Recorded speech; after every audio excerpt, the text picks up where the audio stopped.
옛날에 신학교 다닐 때 신학교 교수님이 우스갯소리로 이런 이야기를 하셨습니다. 예수님이 이 땅에 재림하실 때 그때가 언제일까? 언제 예수님께서 재림하실까요? 물론 성경은 우리에게 아무것도 말해주고 있지 않습니다. 근데 그 교수님이 말씀하시기를 아마도 비 오는 수요일 저녁에 오실 것이다, 이렇게 말씀하시는 내용을 기억합니다. 아마도 그만큼 이 수요예배에 참석하는 것이 쉽지 않은 우리 신앙생활의 모습일 것 같습니다. 근데 그럼에도 불구하고 이렇게 예배를 사모하여서 이곳에 오신 여러분들의 믿음이 얼마나 대단한가가 느껴지는 것 같습니다. 하지만 이렇게 열심히 하나님을 사랑하고 오랫동안 신앙생활 한다 하더라도요, 우리 안에는 여러 가지 신앙의 문제들이 발생할 수 있습니다. 특별히 이사야서 6장 9절에 보면 이렇게 이야기합니다. 여호와께서 이르시되 가서 이 백성에게 이르기를 너희가 듣기는 들어도 깨닫지 못할 것이요 보기는 보아도 알지 못하리라 라고 이야기합니다. 내가 여기 있사오니 나를 보내소서라고 이사야가 하나님 앞에 이야기하였을 때 하나님께서 백성들에게 이 말씀을 전하라라는 겁니다. 너희가 듣기는 들어도 깨닫지 못할 것이고 보기는 보아도 알지 못할 것이다. 백성들에게 아무리 이야기한다 하더라도 그들이 알아듣지 못할 것을 우리 주님이 말씀하십니다. 나중에 이 말씀을 예수님도 인용하여서 그 당시에 사람들에게 이야기합니다. 사도행전에 보면 누가도 이 말씀을 인용하여 사람들에게 인용하고 있습니다.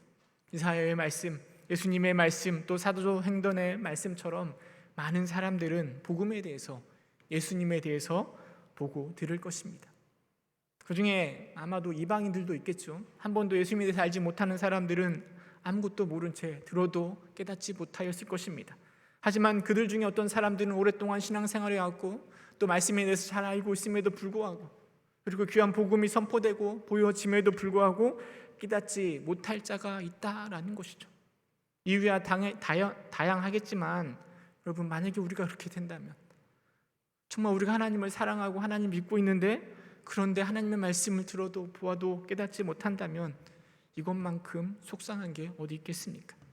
정말 제가 걱정이 되는 것은, 제가 목사이기도 하고 오랫동안 교회에서 신앙생활을 해왔음에도 불구하고 매일 저런 말씀을 듣고 예배에 참석함에도 불구하고 이사야의 말씀처럼 제가 깨닫지는 못할까 하는 두려움이 있는 것 같습니다. 오늘 특별히 이 신명기 말씀을 살펴보고요, 그 신명기 말씀을 통하여서 그 자신을 변화시킨 어떤 왕의 이야기를 통하여서 우리에게 주신 하나님의 은혜를 함께 나눠보고자 합니다. 여러분, 신명기가 어떤 상황 속에서 기록되었는지 우리가 좀 살펴볼 필요가 있는데요, 애굽에서 종되었던 이스라엘 백성들이요, 애굽에서 탈출합니다. 40년의 광야 생활을 거쳐서 가나안 땅에 도착합니다. 빙글빙글 돌아서 하나님의 훈련 가운데 광야에서 어렵게 거기를 나와서 이제는 요단강만 건너면 바로 가나안 땅, 그 땅이 기다리고 있습니다.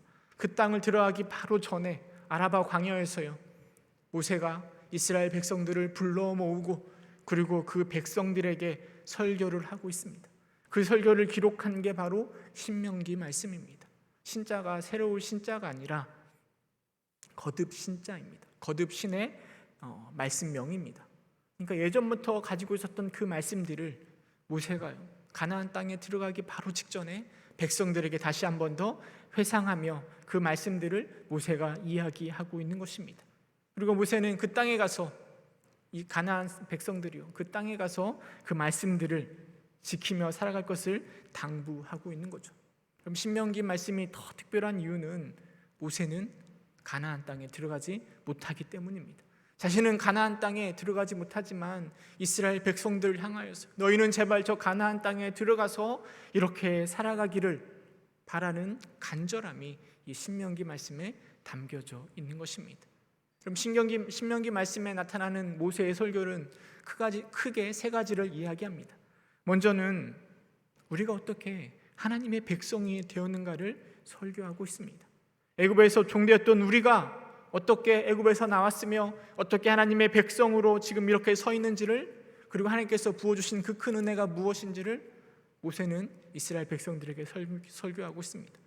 두 번째로 설교의 내용이 무엇인가 하면, 이렇게 하나님의 은혜로 가나안 땅에 들어간다면 그 땅에서 너희가 앞으로 어떻게 살아가야 되는가, 어떤 율법과 어떤 규례를 지키며 살아가야 되는가를 모세가 설명하고 있습니다. 그리고 마지막으로 그 율법을 지킬 때, 하나님께서 말씀하신 그 계명들을 지킬 때 너희가 받게 될 그 복들이 무엇인지를 신명기 하반절에는, 뒷부분에서는 이런 것들을, 그 내용들을 담고 있습니다. 여러분, 이 신명기의 말씀을 함축적으로 담고 있는 말씀이 오늘 우리가 읽은 신명기 11장 말씀입니다. 우리 오늘 신명기 11장 말씀을 함께 묵상해 보고자 하는데요, 11장 1절에 이렇게 시작합니다. 그런즉이라고 시작합니다. 그런즉이라는 이야기는 앞에 있는 내용들을 다 담고 있는 것이죠. 물론 1장부터 10장까지 내용을 다 요약할 수도 있겠지만 10장 22절은 이렇게 말하고 있습니다. 애굽에 내려간 내 조상들이 겨우 70인이었으나 이제는 내 하나님 여호와께서 너를 하늘의 별같이 많게 하셨느니라. 그리고는 그런즉이라고 이야기합니다. 여러분, 이스라엘 백성들이요, 가나안 땅으로 처음 들어갈 때, 그때가 요셉 때 아닙니까? 요셉이 총리로 있을 때 야곱의 식구들 70명이 애굽 땅에 들어갑니다. 그리고 거기서 400년의 기간이 흐른 후에 200만 명이 넘는 그 이스라엘 백성들이 그 땅을 애굽에서 나와 지금 가나안 땅에 들어가고 있는 것입니다. 22장은 아주 간단하게 설명하고 있지만 1장부터 10장까지는요, 그 내용을 다 담고 있는 거예요. 어떻게 애굽에서 나왔는지, 어떤 은혜로 이스라엘 백성들이 그 광야를 건너와서 지금 가나안 땅 바로 앞에 서 있는지를 쭉 기록하고 있습니다. 하나님께서 행하신 큰 일들, 그 은혜의 것들을 기록하고 있습니다. 그리고 11장에 넘어와서 그런즉 1절에 보니까요, 내 하나님 여호와를 사랑하여 그가 주신 책무와 법도와 규례와 명령을 항상 지키라라고 이야기합니다. 이어서 모세는 이야기합니다. 우리가 기억해야 될 것은 하나님의 교훈과 위엄과 강한 손과 표심팔로 행하실 일들이다. 대표적인 게 아마 홍해를 건너는 그 홍해에서 만난 그 기적의 사건들이 될 것입니다. 그 외에도 수없이 많은 기적들을 하나님께서는 이스라엘 백성들에게 광야에서 베푸셨습니다. 여기까지 인도하셨습니다. 이스라엘 백성들이 그 행하신 큰 일들을 직접 눈으로 보았습니다. 너희가 그 크신 행하신 일들을 보았다면 이제는 여호와를 사랑하여 그 명령을 지키라 말씀하시는 거죠. 11장 이후에 어떤 내용들이 기록되는가 하면 지켜야 될 율법들, 하나님의 백성으로 가나안 땅에 들어가서 어떻게 살아가야 될지 규례와 율법들, 절기법들, 이런 것들이 다 기록되어 있습니다. 그리고 그 기록들을, 그 율법들을 여호와를 사랑하여 지키라라고 모세가 말하고 있는 것이죠. 사실 율법을 지킨다라는 것은요, 참 우리를 힘들게 합니다. 우리를 지치게 합니다. 피곤하게 하죠. 그래서 우리는 대충 율법을 지키기도 합니다. 그런데 다른 사람들을 바라볼 때는요, 조금이라도 율법대로 안 하면 왜 저렇게 안 하는지 그들을 판단하거나 정죄할 때가 참 많이 있는 것 같습니다. 우리는 이런 율법주의는 경계해야 될 것입니다. 하지만 하나님이 우리에게 주신 그 율법들은 너무나 귀한 것들입니다. 그냥 등한시하려고 주신 게 아니라 하나님께서 우리를 사랑하셔서 너희들이 어떻게 하면 그 사랑을, 그 믿음을 지킬 수 있을까? 믿음을 잘 세우기 위한 방편으로 우리에게 주신 것들이 바로 율법입니다. 그렇다면 우리가 하나님이 행하신 그 큰 일을 보았고 율법을 소중히 여기고 율법에 담겨 있는 의미를 찾아 행하려고 노력해야 될 것입니다. 특별히 오늘 본문의 13절에 보니까요, 이렇게 기록하고 있습니다. 너희의 하나님 여호와를 사랑하여 마음을 다하고 뜻을 다하여 섬기며이라고 이야기하고 있습니다. 우리가 율법을 행하고자 하는 가장 기본적인 동기는 다른 것이 아니라 바로 사랑입니다.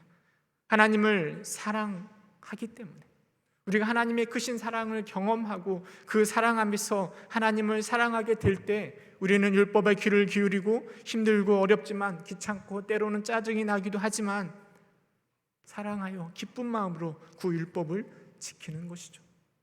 8월 한 달간 우리가 가족사랑 쿠폰을 진행하고 있잖아요. 여러분 열심히 하고 계십니까? 저희가 우리 가족들끼리 모여서요, 서로 3가지씩 쿠폰을 사용하자. 2가지는 너무 적은 것 같고 딱 3가지씩 하자라고 이야기하니까요, 우리 아이들이 이것저것 해달라고 난립니다. 뭡니까 이게, 포켓몬 카드 여러분 알고 계십니까? 그거 사달라고 계속 졸라대고요. 또 이게 게임하는 거 사달라고 막 졸라댑니다. 이거 해줘라, 이거 해줘라, 저거 해줘라 하도 귀찮게 하는 그 일들이지만 그래도 그 일을 행합니다. 행하는 이유는 한 가지뿐이죠. 사랑하기 때문입니다. 근데 사랑의 마음이 좀 떨어지면 하고 싶은 마음이 사라지는 거죠. 안 해. 내가 이걸 왜 해? 이런 마음이 드는 것이죠. 유진 피터슨 목사님이요, 이런 이야기를 하였습니다. 사랑이라는 것은 인간이 할 수 있는 가장 성숙한 행동이다. 아마 사랑만큼 인간이 할 수 있는 가장 위대한 일은 없는 것 같습니다. 우리는 연약하여서 우리 마음에 죄가 가득합니다. 내가 하고 싶은 대로, 내 욕심대로, 내 중심으로 살고 싶은 마음이 가득합니다. 그러나 그것들을 자제합니다. 왜냐하면 내 안에 정말 사랑하고 있는, 내가 최고로 여기고 있는 가치관이 따로 있기 때문입니다. 그 가치를 위해서, 내가 사랑하는 가치를 위하여서 나를 절제하는 것이죠. 그럼 하나님께서 우리에게 요구하는 게 바로 그 사랑 아니겠습니까? 인간이 할 수 있는 가장 성숙한 행동, 그 사랑을 하나님께서 원하고 계시고, 그 사랑을 통하여서, 그 사랑하기 때문에 하나님께서 명령하신 그 율법들을, 힘들고 때로는 지치지만 기쁨으로 그 율법들을 지켜내는 것입니다. 우리 11장 1절 말씀 다시 한번 읽어볼까요? 함께 읽어보도록 하겠습니다. 시작. 그런즉 내 하나님 여호와를 사랑하여 그가 주신 책무와 법도와 규례와 명령을 항상 지키라. 사랑하여서, 하나님을 사랑하여서 하나님의 말씀들에 순종할 수 있는 여러분 되기를 간절히 소망합니다. 근데 우리가 하나님의 말씀을 순종하려고 하는데요, 율법을 지켜내려고 하는데요, 그 모습이, 우리가 아무리 노력하고 발버둥 쳐도요, 그 모습이 과연 하나님의 마음을 흡족해 할 수 있을까요? 하나님의 기준에 쏙 들어가는 우리의 모습이 될까요? 아마 부족한 것 투성일 것입니다. 하나님 보실 때 이것도 믿음이라고 하고 있느냐라고 생각하실지도 모르겠습니다. 하지만 여러분, 어버이날에 우리 자녀들이요, 고사리 같은 손을 가지고 만들어 온 별로 예쁘지도 않은 그 카네이션을 보면서 우리의 마음에 큰 감동이 있는 건 아니겠습니까? 아마 우리 하나님도 마찬가지일 겁니다. 우리가 하는 그 율법을 지켜내려고 하는 그 순종의 모습이 하나님 보시기에 턱없이 부족해 보일 것입니다. 형편없어 보일지도 모릅니다. 하지만 하나님은 우리의 마음을 아십니다. 하나님을 사랑하고자 발버둥 치는 그 우리의 마음을 보시고 우리를 더 사랑해 주실 것입니다. 더 축복하실 것입니다. 신명기에 나오는 그 축복의 말씀들이요, 여러분, 단순히 내가 율법을 행하니까, 지키니까 하나님께서 이렇게 복을 주시겠지라고 생각하지 마시고, 그 율법을 지키려고 하는 그 마음속에 담겨져 있는 그 사랑 때문에 우리 예수님이, 우리 주님이 우리에게 그 축복의 말씀들을, 그 축복을 우리에게 선포하고 계시는 것입니다. 믿음의 결과로, 우리의 신앙의 결과로, 거룩의 결과로 하나님께서 우리를 축복하시는 것이 아니라 우리 안에 담겨져 있는 사랑 때문에, 부족하지만 연약하지만 우리가 하나님을 사랑할 때 우리는 하나님의 크신 사랑을 받을 수 있는 것입니다. 신명기 뒷부분에 보면 그 축복의 내용들이 기록되어 있지만 오늘 본문에도 그 축복의 내용들이 기록되어 있습니다. 8절에 보니까요, 너희가 강성해질 것이라 이야기합니다. 차지할 땅을 차지할 거래요. 9절에 보니까 너희 날이 장구하리라 라고 이야기합니다. 우리 13절부터는 우리 함께 같이 읽어보도록 하겠습니다. 13절부터 15절까지 함께 읽어보도록 하겠습니다. 시작.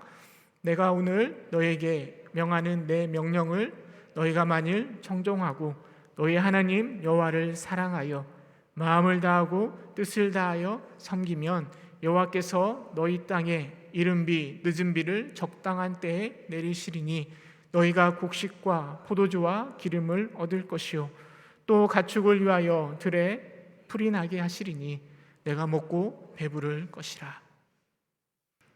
우리의 사랑의 마음을 아시는 하나님께서 우리에게 이렇게 사랑의 복을, 합당한 복을 내리실 것이다 라고 말씀하고 있습니다. 하지만 반대로 하나님을 사랑하지 않고 하나님의 율법을 멀리한다라면 17절에 보니까요, 진노하사 속히 멸망할까 하노라 라고 말씀하고 계십니다. 오늘 우리가 읽은 이 본문의 내용이 바로 이런 내용이고요, 신명기의 주된 내용입니다. 하나님께서 우리에게 크신 일을 행하셨습니다. 그 큰 일을 기억하고 가나안 땅에 들어가서도 거룩함을 유지하며 말씀에 순종하며 하나님을 사랑하라. 이게 모세가 우리에게 전달해 주는 메시지입니다. 그러면 더 큰 복을 얻을 것이다 라고 이야기하고 있습니다. 그럼 하나님께서 행하신 그 일들은요, 오늘날 더 많이 확장되었습니다. 모세가 말할 때는 애굽에서 탈출시켜 가나안 땅에 들어가는 정도의 크신 일들이었습니다. 광야에서 여러 가지 일들이었습니다. 그러나 우리에게 있어서 그 큰 일은 예수 그리스도를 통하여 나의 죄 때문에 예수 그리스도가 십자가에 못 박혀 죽으심으로 우리가 죄와 사망의 권세에서 벗어나 영원한 생명과 영원한 나라를 누리게 되는 것, 그 큰 일을 주님께서 행하셨습니다. 그리고 우리에게 그 큰 사랑 앞에 합당한 반응을 요청하시는 것입니다. 하나님이 행하신 그 큰 일들을 다시금 바라보시고요, 우리도 여호와를 사랑하여 하나님의 말씀에 순종함으로 더 큰 복을 누리시는 저와 여러분 될 수 있기를 간절히 소망합니다. 근데 여러분, 이 이야기가요, 지금 제가 장황하게 설명드린 이 신명기의 말씀들이요, 우리에겐 너무나 뻔한 이야기가 되어버리진 않았습니까? 마치 맨날 우리 어머니에게 들었던, 또 아내에게 들었던 잔소리처럼 들리진 않습니까? 맞는 말이긴 한데 그렇게 막 마음에 와닿지도 않는 그냥 그런 지겨운 잔소리처럼 오늘 본문의 말씀들이 들리지는 않습니까? 이 신명기 말씀이요, 언제 빛을 발하는가 하면, 이 신명기 모세가 이 말씀을 선포하고 나서 한 500년쯤이 지났을 때에 이 신명기 말씀이 큰 빛을 발합니다. 500년 후에요, 예루살렘 성전에서요, 성전을 수리하다가요, 율법책, 모세의 설교 말씀, 이 신명기 말씀이 다시금 발견됩니다. 그런데 그 신명기 말씀이요, 왜 그곳에 있는지, 또 얼마나 오랫동안 그곳에 있는지 우리는 잘 알지 못하지만, 이렇게 발견된 신명기 말씀이 그 당시에 이스라엘 백성들에게 엄청난 영향력을 발휘합니다. 그 영향력을 살펴보면서 우리가 좀 더 교훈을 살펴보고자 하는데요, 이 이야기가 바로 열왕기하 22장, 23장에 기록되어 있습니다.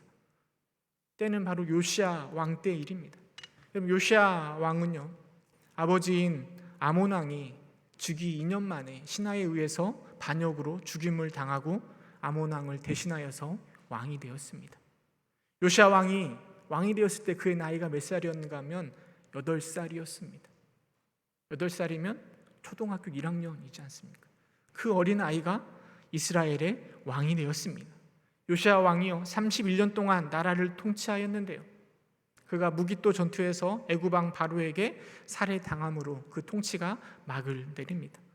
요시야 왕의 갑작스러운 죽음은 굉장히 아쉽지만요, 그의 통치 기간 동안은 굉장한 많은 일들이 일어났습니다. 사실 요시야가 왕이 되었을 때요, 이스라엘은 정말 종교적으로 엄청나게 타락하던 시절이었습니다. 우상이 가득했던 시절이었습니다. 그 이유는 바로 할아버지였던 므낫세 왕 때문입니다. 므낫세 왕이요, 이스라엘을 55년 동안 가장 길게 통치하였거든요. 그가 가장 길게 통치할 수 있었던 이유가요, 당시의 강대국이었던 아수르에게 늘 협력하고 잘 조화렸기 때문입니다. 아수르에게 있었던 것들은 무엇이든 다 좋게 여기고 무엇이든 다 가져오려고 했습니다. 심지어는 아수르에서 섬기는 모든 우상들을 다 이스라엘로, 예루살렘으로 가져와서 이스라엘 백성들로 하여금 그것들을 섬기게 하였습니다. 그래서 므낫세 왕이 되었어요. 이 성경은 열왕기하 21장 2절에 이렇게 표현하고 있습니다. 므낫세가 여호와 보시기에 악을 행하여 여호와께서 이스라엘 자손 앞에서 쫓아내신 이방 사람들의 가증한 일을 따라서 했다라고 기록하고 있습니다. 모든 우상신들을 다 가져온 겁니다. 예루살렘 안에 모든 이상 우상들을 가져오고요, 백성들을 꼬드겨서요, 이 우상 숭배에 빠지게 하였습니다. 아몬 왕도 마찬가지였습니다. 그런 시대적인 상황 가운데 요시야가 8살에 왕으로 올라온 게 됩니다. 성경은 요시야 왕이 어떻게 성장하였고 그 믿음이 어떻게 자라났는지 분명하게 기록하고 있지는 않습니다. 근데 중요한 것은 왕위가 된 지 8년에, 그러니까 나이가 16살 때에 하나님을 찾았고요, 20살 때 유다와 예루살렘을 정결하게 하고 우상을 제거해 버렸다라고 기록하고 있습니다. 므낫세 왕의 저지른 그 우상의 모습들을 요시야가 그 어린 나이에 조금씩 개혁해 나아가는 겁니다. 성경을 해서 요시아 왕을 이렇게 평가합니다. 22장 2절에 보니까요, 요시아가 여호와 보시기에 정직히 행하여 그의 조상 다윗의 모든 길로 행하고 좌우로 치우치지 아니하였더라. 요시아 왕이 26살이 되던 해, 통치한 지 18해가 되던 해예요. 대제사장이었던 hil기야를 불러가지고 예배를 드리는 성전을 수리하라라고 명령합니다. 근데 그 성전을 수리하다가 그 성전에서 하나님의 율법책이 발견된 겁니다. 모세가 기록한 신명기 말씀이 발견된 겁니다. 여러분, 그 신명기 말씀을요, 요시아 왕이 읽고 어떻게 했는가 하면 자신의 옷을 찢었다라고 성경은 기록하고 있습니다. 당시 옷을 찢는 행위는요, 죄에 대한 깨달음이고요, 회개를 표현하는 그 모습이 바로 옷을 찢는 것입니다. 하나님이 행하신 그 큰 일에 대해서, 그리고 하나님의 사랑함에 대해서, 지켜야 될 율법에 대해서, 그리고 하나님의 축복에 대해서 요시아 왕이 신명기 말씀을 통하여서 깨닫게 되고, 그리고 요시아가 큰 도전을 받게 된 것입니다. 그 신명기 말씀을 중심으로 요시아 왕이 이스라엘의 종교개혁을 일으킨 것입니다. 우리 열왕기하 22장 13절 말씀 함께 읽어보도록 하겠습니다. 열왕기하 22장 13절 함께 읽겠습니다. 시작. 너희는 가서 나와 백성과 온 유다를 위하여 이 발견한 책의 말씀에 대하여 여호와께 물으라. 우리 조상들이 이 책의 말씀을 듣지 아니하여 이 책에 우리를 위하여 기록된 모든 것을 행하지 아니하였으므로 여호와께서 우리에게 내리신 진노가 그도다. 그 발견된 신명기 말씀이 요시아 왕을 변화시킨 것이고요, 그 신명기 말씀을 백성들에게 가르치면서 이스라엘의 종교개혁을 일으킨 것입니다. 여러분, 요시아 왕 때 활동하던 선지자가 예레미야 선지자가 있습니다. 요시아 왕 13년에 하나님의 부르심을 받아서 선지자 역할을 감당했습니다. 그리고 선지자로 활동한 지 5년 만에 신명기 말씀이 발견된 것입니다. 물론 성경에 기록되어 있지는 않지만 저는 상상해 볼 때 요시아 왕이 그 신명기 말씀을 이 예레미야 선지자와 함께 백성들에게 가르치고 종교개혁을 일으키지 않았을까 하는 생각들을 해보게 됩니다. 왜냐하면 여러분, 예레미야 예가를 예레미야가 썼잖아요. 언제 썼는가 하면 이 요시아 왕이 죽었을 때 슬픈 마음을 가지고 기록한 노래가 예레미야 예가입니다. 그렇다면 우리는 이 요시아 왕과 예레미야 왕이 선지자의 관계를 유추해 볼 수 있는 것이고요, 요시아 왕이 그렇게 종교개혁을 일으켰을 때 아마도 예레미야 역시 그 신명기 말씀을 붙들고 함께하며 백성들을 변화시키고 그 자리에서, 우상의 자리에서 떠나 하나님을 섬기는 그 자리로 인도해 냈을 것입니다. 그 종교개혁의 모습을 기록한 모습이 열왕기하 23장 1절에서 3절까지 기록되어 있습니다. 우리 이 말씀도 함께 읽어보도록 할까요? 열왕기하 23장 1절에서 3절 시작. 왕이 보내 유다와 예루살렘의 모든 장로를 자기에게로 모으고 이에 왕이 여호와의 성전에 올라가매 유다 모든 사람과 예루살렘 주민과 제사장들과 선지자들과 모든 백성 노소를 막론하고 다 왕과 함께 앉으라. 왕이 여호와의 성전 안에서 발견한 언약책의 모든 말씀을 읽어 무리의 귀에 들리고 왕이 단 위에 서서 여호와 앞에서 언약을 세우되 마음을 다하고 뜻을 다하여 여호와께 순종하고 그 계명과 법도와 율례를 지켜 이 책에 기록된 이 언약의 말씀을 이루게 하리라 하매 백성이 다 그 언약을 따르기로 하니라. 신명기 말씀을 붙들고 지금 요시아 왕이 타락해버린 이스라엘 백성들을 다시 하나님께로 이끌어가고 있는 것입니다. 모세의 그 말씀들이요, 가나안 땅을 앞에 둔 이스라엘 백성들의 마음을 뜨겁게 하였고요, 그리고 타락해버린 그 이스라엘 백성들의, 요시아 왕 때 그 타락한 이스라엘 백성들의 신앙을 다시 개혁시켰던 것입니다. 그리고 다시 수천 년이 지나 그 신명기의 말씀이 오늘 우리 손안에 놓여져 있습니다. 근데 우리가 읽고 있는 이 신명기 말씀은 가나안을 코앞에 두고 있는 이스라엘 백성들이 들었던 그 모세의 설교와 요시아 시대 때의 그 말씀들을 들었던 이스라엘 백성들이 들었던 그 말씀과 너무 다른 것 아닙니까? 말씀의 내용은 변한 것이 없는데 그 말씀이 우리에게 주는 그 능력이 너무나 다르지 않습니까? 우리는 그냥 이 신명기의 말씀이 또 다른 하나님의 잔소리처럼만 들리고 있지는 않습니까? 아무런 감흥도 없이 어떤 뜨거움도 일어나지 않은 채 그냥 신명기 말씀을 읽으면서 졸지는 않으면 다행인 것처럼 우리가 느껴지고 있지는 않습니까? 도대체 왜 그러는 걸까요? 가나안 땅 앞에 둔 이스라엘 백성들은 마음이 뜨거워졌고, 우상에 빠져 있었던 이스라엘 백성들은 우상을 버리고 하나님께로 돌아오는 놀라운 개혁들이 일어났는데, 왜 도대체 우리에게는 이 말씀들이 우리를 뜨겁게 하지도 못하고 아무런 감흥도 없는 이유가 무엇일까요? 말씀이 변한 것이 아니라 그 말씀을 대하는 우리의 모습이 변한 것 아니겠습니까? 첫 번째로는요, 저는 두 가지를 생각했는데요. 첫 번째로는 우리가 말씀을 대할 때 이 말씀을 나와 상관없는 말씀을 우리가 대하고 있지는 않습니까? 신명기 말씀을 읽으면서도요, 먼 나라 이야기처럼 나와 상관없는 말씀처럼 우리는 이 신명기 말씀을 대하고 있는 것은 아닙니까? 성경의 가르침이 무엇인가 굉장히 중요하죠. 그런데 그 성경의 말씀이 오늘 나와 어떻게 관련이 있는가, 무슨 상관이 있는가는 그건 못지않게 더 중요한 것 같습니다. 히브리서 4장 12절은 이렇게 이야기합니다.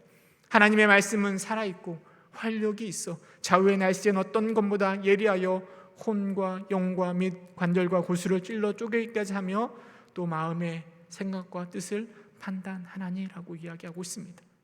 여러분, 주님의 말씀은, 하나님의 말씀은 살아서 역사하시는 말씀입니다. 다른 사람의 신령 고수를 쪼개는 게 아니라 나의 마음의 생각과 뜻을 판단하고 나의 마음의 관절과 골수를 찔러 쪼개기까지 하는 살아있는 여호와의 하나님의 말씀입니다. 그런데 우리는 그 말씀을 나와 상관없는 것처럼 좀 나와 거리를 두고 이 말씀을 대하고 있지는 않습니까? 여러분, 이 성경의 말씀들이, 이 모세의 설교의 말씀들이 오늘도 살아서 역사하는 나의 사건이 될 때 우리의 신앙이 건조해지지 않을 수 있는 것입니다. 두 번째, 우리의 마음이 뜨겁지 않는 이유는요, 내용, 하나님을 향한 그 사랑의 내용은 사라지고 그릇인 형식만 남아있기 때문은 아닐까 생각되어집니다. 제가 목사가 된 지 벌써 10년이 넘었거든요. 처음에 목사가 되려고 이 신학대학원 시험 볼 때가 기억이 납니다. 이틀 동안 학교에 머물렀으면서 시험을 봤는데요, 첫날은 면접을 보고 하룻밤 자고 다음 날은 이렇게 시험을 봤습니다. 시험이 끝나고 났는데요, 시험이 끝났으니까 얼마나 마음이 홀가분하겠습니까? 그런데 그 시험이 끝나고도 감사한 마음이 들고 이 기도하고 싶은 생각이 들더라고요. 제가 그럴 때는 그렇게 뜨거웠던 것 같아요. 근데 지금은 그 뜨거움이 다 사라져 버린 것 같습니다. 여러분도 신앙에 있을 때 그 뜨거웠던 적 있지 않습니까? 근데 그 뜨거움이 금방 사라져 버리진 않습니까? 물론 우리가 그 뜨거움이 사라져 버렸다고 해서 예배 자리를 벗어나거나 경건의 모양이 없는 것은 아닙니다. 오늘도 여전히 바르게 생각하고 예의 바르게 하나님을 예배하며 살아갑니다.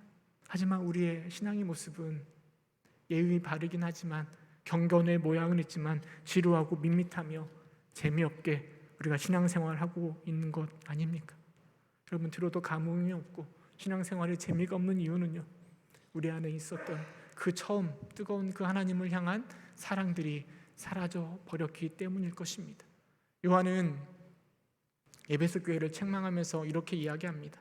요한계시록 2장 4절에 보니까 책망할 것이 있나니 너희 처음 사랑을 버렸느니라.